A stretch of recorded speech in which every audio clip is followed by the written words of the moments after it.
I had a question for you, but then you said you want to get rid of the filibuster, yes. so I'm gonna talk about it. Let's go there. All right. Ahead. So I totally disagree. Well, let me say it out here. So I totally disagree. First of all, a couple of things. The Democrats would say thank you, and they would literally send money to the Republican Party to thank them so much for doing this in the future. Because I get the argument, right? Democrats are going to do it anyhow, so why not do it first? I got that. But the truth of the matter is, if we get rid of the filibuster, I'm telling you, that's it. Democrats are just going to go ahead and do it, and it's a problem. And not only that, it's a check and balance. Well, David, you know what the great thing is about America?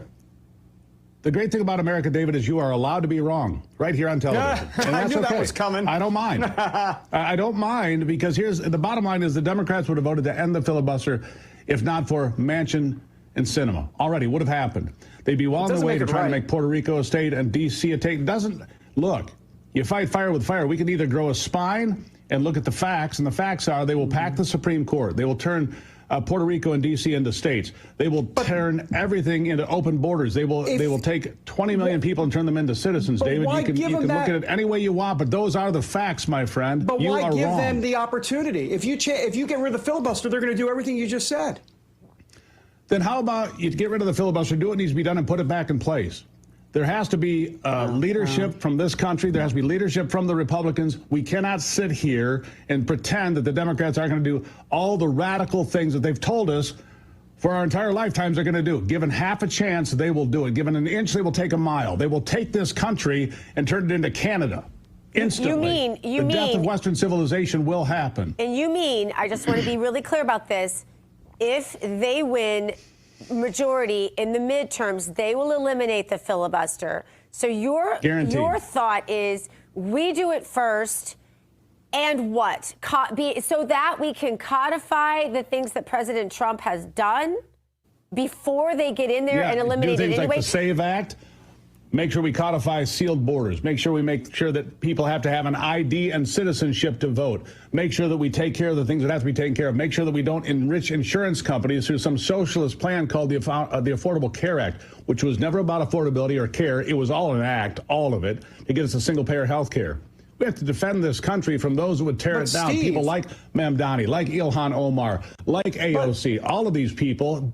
They despise America. The one you grew up in, David, will not exist if Democrats are given half a chance. That's a fact. Steve, but here's the problem. My understanding is that if you get rid of the filibuster, and let's say you codify the SAVE Act, you codify it all into law, Democrats take control, there is no filibuster, they'll just reverse it because the filibuster's gone. So they'll repeal the SAVE Act, they'll repeal this, they only need 50 votes. So I mean, you're going to go back and forth. This whole thing's a disaster. I wouldn't do it. Absolutely not. Well, first of all, the filibuster is fake. It was implemented by Congress in 1974. It's not a real thing. It's not in the Here, you got this thing in your. It's called the United States Constitution. Show me the filibuster. Yeah. Where is it? No, it's not in there. Doesn't exist. I know. Right. I mean, abortion, gun control, election laws. The Democrats are going to flatten this country. Absolutely. The Second Amendment will not be here, for example, like you just said, Dr. How do we G. stop it then? Here. How do we stop it? I mean, I don't want to go ahead and do their dirty work for them, Steve, by eliminating the filibuster for them. I say we rally the narrative right now that we can never lose the filibuster so that when the Dems are in, we'll still have sensible ones like Manchin. Good luck selling that to a 25-year-old woman who can't make her ends meet after she graduated from college with $100,000 in college debt, and there are a lot of people like that around the country. Good luck selling that when you can't get affordability done. Good luck selling that when the Republicans have failed to lead particularly well. I mean, we've gotten some things done, but not much. Now, maybe you can do it through reconciliation and get some of these things done. Maybe you can, and maybe that's a better path forward. But make no mistake. When given the opportunity, without Manchin, without Sinema, maybe Fetterman stands against the filibuster repeal. Maybe he's the one. Maybe. Has anyone heard of it? But the truth of the matter is these Democrats will go everywhere. Every radical thing that you have ever heard from the Democrats will come to pass. Mark my words. Mark this down.